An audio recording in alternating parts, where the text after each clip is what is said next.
Hello, Booktube. It's Joshua here, and today I'm going to be doing the Booktube Bio Tag. Um, this tag has been going around all over Booktube, and I watched a couple. I think I watched four different versions of it, and um, I was incredibly flattered to be tagged by a couple of different people. I was tagged by Pat at Book Chat with Pat. I was tagged by Aaron Facer, and I was tagged by Hannah at Hannah's Books, and they were all incredibly kind in doing so. And so now I'm making my own rendition. So yeah, I'll start. Question one: Who are you? Share a little about yourself, as much as you feel comfortable. So, my name is Joshua. I am a university student in Canada. I live in Western Canada, in Alberta, and I'm in my second year of university, and I'm taking an English literature degree. Uh, and yeah, one other thing about me, I love music. I love to listen to music, classical music, and recently jazz. I've been discovering jazz, which has been pretty fun. Um, and I've also played sports my whole life, so I like sports a lot. Like especially hockey and American football and baseball as well, especially baseball. Um, and yeah, uh, number two, how long have you been on BookTube? Um, so for this question, it's kind of hard to it's hard to track. I think it's been more or less about a year. I started around this time in like the early spring last year, but I didn't really have one definite video where I made an entrance into BookTube. I didn't do the BookTube newbie tag. I just I first started I first started recording um, poetry readings, and I recorded a bunch of them, and it didn't have any commentary. It was just me reading them aloud and then ending the video there, because I think that was I primarily did that in order to wean myself into making actual booktube videos, because I was nervous about actually speaking, about actually saying my own thoughts, um, as I'm doing right now. So yeah, I did that a bunch of times, and then at some point I started actually talking about the books I was reading and whatnot. So yeah, but it's been about a year. Um, Number three, what kinds of books do you love to read? And the second part of that question is, has BookTube had an effect on what you read? So to answer the first question, um, I like to read. I think I would say a number of different things. Poetry is probably my favorite genre. I really love poetry. But also I love reading fiction. I would say of all kinds, whether they're short stories, novels. I generally lean towards reading classic works of fiction, but and I'm trying to discover the Western canon right now and read classic novels and whatnot. But I'm not. I would also be interested in reading modern novels as well. But I'm just not doing that right now, I guess, because I want to read the classic ones first. And discover those ones. And well, I also like to read history, or I also just started reading history. It's a very new thing for me, but I've been enjoying it so far, so I hope to read more. I would also like to read more biographies. I should say, for all these genres, I'm very inexperienced. So it's like when I'm answering this question, it's more of me just saying my interests are leading this way, but I don't actually have tons of experience in really any of these genres. Um, but yeah, mm, has BookTube had an effect on what you read? Yes, absolutely. Because I mean, I grew up in the age of technology, and I mean, YouTube has been around since as long as I can remember, uh, and I've only been reading for 4 years, I think. And I'm a very slow reader, so I don't get much done. But I've been reading for that long, and from the very start, BookTube has accompanied me on my reading journey. Um, yeah, BookTube has been there all along. It has probably been the biggest influence in terms of reading in my life, because none of my family members and none of my friends 4 years ago read at all. What got me reading was YouTube, actually, which is pretty interesting. It may be kind of a little bit paradoxical, because we usually think of technology as something that takes away our attention from reading, but maybe in some cases it can actually open up avenues to us. So yeah, it has influenced me majorly. Everything that I'm reading now has been discovered through YouTube, or through watching channels like Steve Donahue, for example. I didn't even know that a Western canon existed until I watched Steve's channel. So, yeah. Question 4: what do you enjoy about making Booktube videos? I'm not sure that there's any particular thing about the process of making, physically sitting down and making a video here. What I really enjoy about being on Booktube, about having a presence on this website, is the other people who, after you make a video, comment on it and communicate with you, and everyone's so genuine and kind, and that is by far my favorite part of making Booktube videos. It's the response that it gets. Yeah, I mean, so many kind people, so many amazing, interesting people, some of whom have contacted me, and we've had conversations, and many of whom just always leave comments on my videos, and they're always thoughtful and nice and encouraging. So that is by far my favorite part of being on Booktube. 5: what do you not enjoy about making Booktube videos?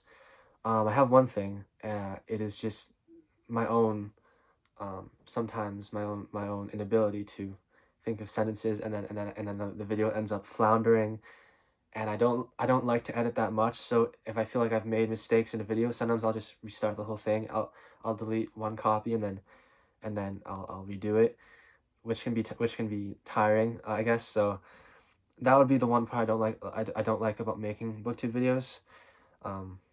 But it's worth it. I mean, really in general, it's not much effort, but it is just annoying whenever I mess up. So, yeah. What video on your channel are you the most proud of? I don't really know.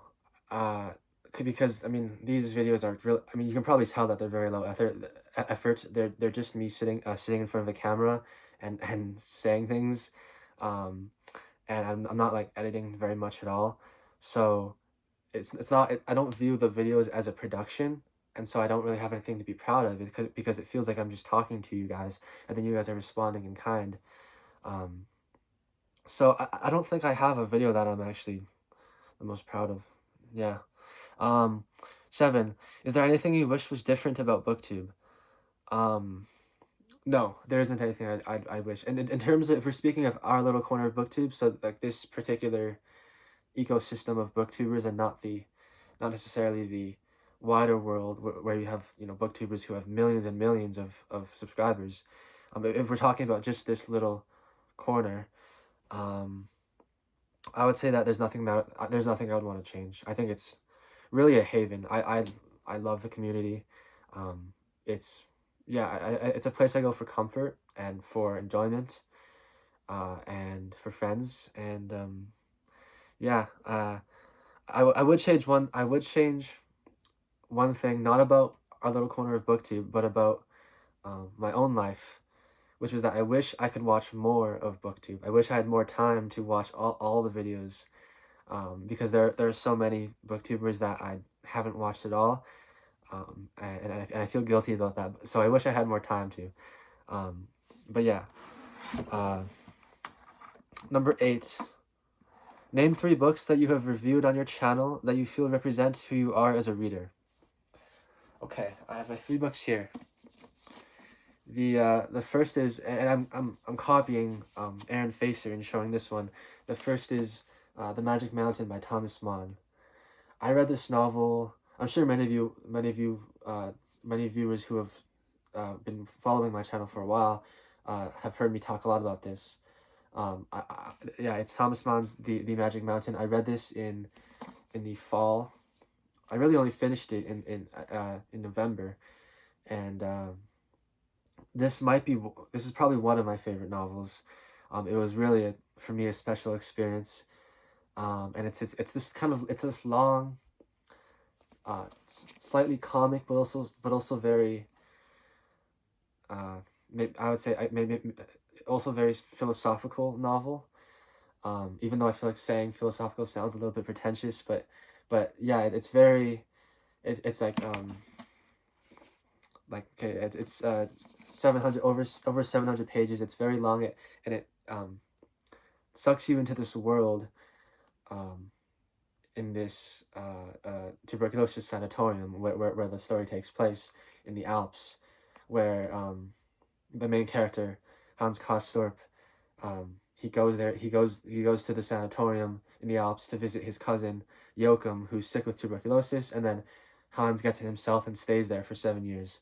And that is kind of the base of the plot, and it really is a magical read, and it's really absorbing. And I really treasure my experience reading this.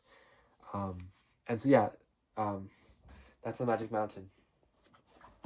Next up is uh, I should have put the dust jacket on this, but this is the complete poetry of James Merrill. Because I'm a big fan of poetry, so I figured I would choose at least one poetry book to represent that personal liking of poetry. And I chose James Merrill because he's probably my favorite poet, even though I'm not actually that well read in his poetry.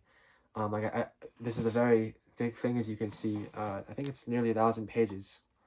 It's about 800 pages, and I haven't read all of it. Partially because I find James Merrill to be very difficult at times, but also so rewarding, so worth it. Um, Especially I would say especially in his earlier stage of his career, he wrote really I would say maybe abstract kind of I could be completely wrong about this, but kind of reminiscent of Wallace Stevens being very abstract and difficult in that way.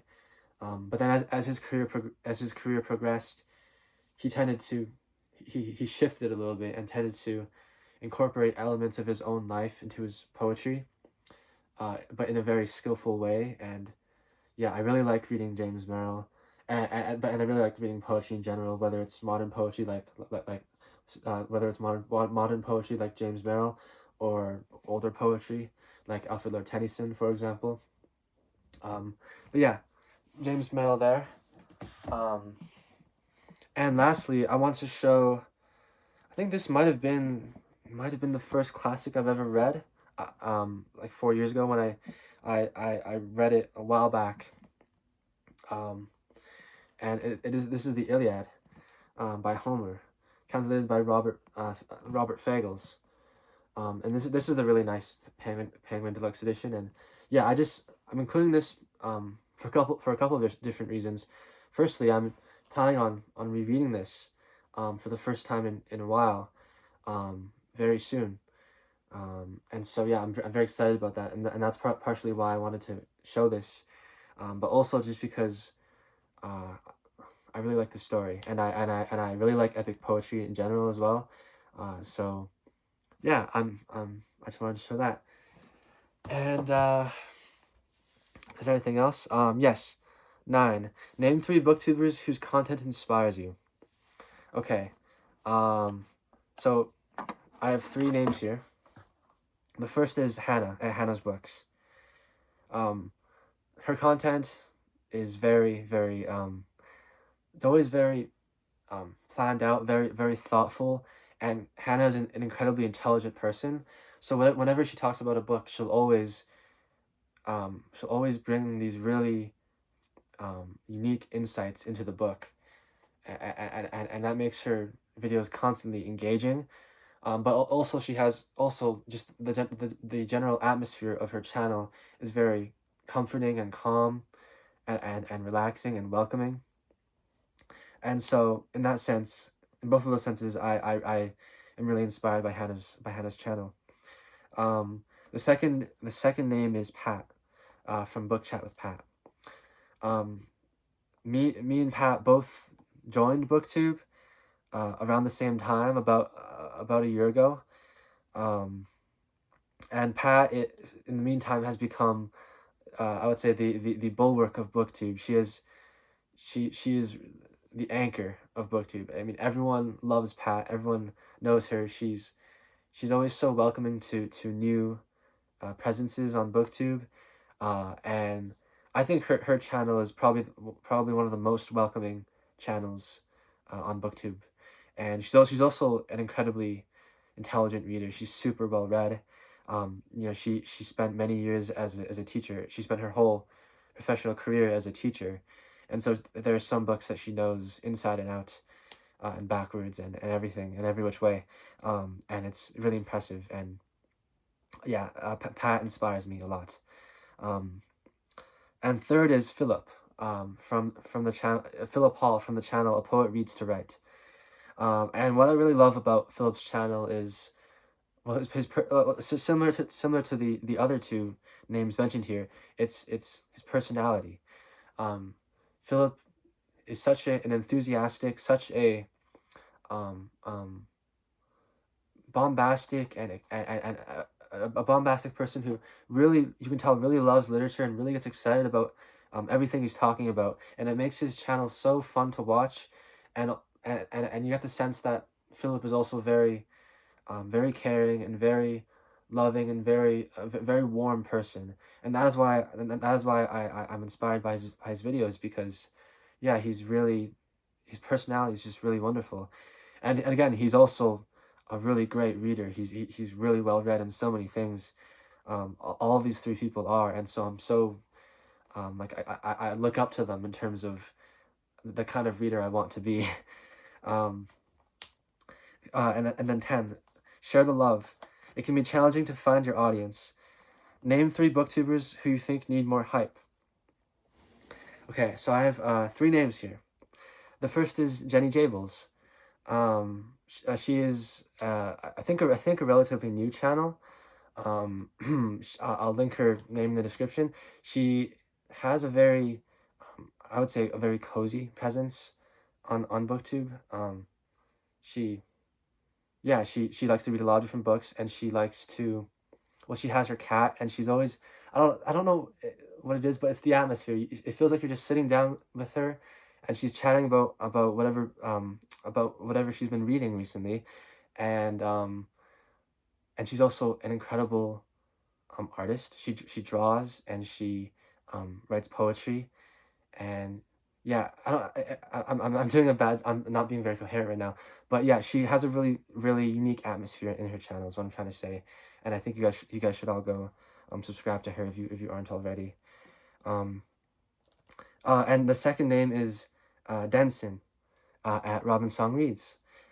Denson is he recently graduated from university, and he just recently started a booktube channel not too long ago, a couple of months ago, and he's interested in reading classics, and he recently had this amazing string of book haul videos, which I would say rivaled Steve Donahue's book haul videos pretty well. I think we might have a winner of the book haul wars, I would say. But anyway, yeah, that is Denson, and the last name that I would like to mention is an extremely new booktuber. When I watched this booktuber's video, he struck me as being very shy and timid, and really being kind of introverted. Other things about him, I believe he's in his mid to late 20s, probably around 28 years old, if I had to guess. He has raven black hair. He has six pack abs, and he also loves cats, interestingly. And his name, what was his name again? I think it was Steve. Oh, Steve Donahue. Yes, that was the name I was thinking of. Yes, Steve Donahue is the last name I would like to put for the booktuber who needs more hype. which of course is a joke because he is Steve Don. He was in fact an amazing presence on BookTube, and yeah. But anyway, that will be all for today. Thank you for watching BookTube. If you're thank you for watching if you're still at the end, and I hope you guys enjoyed. And goodbye.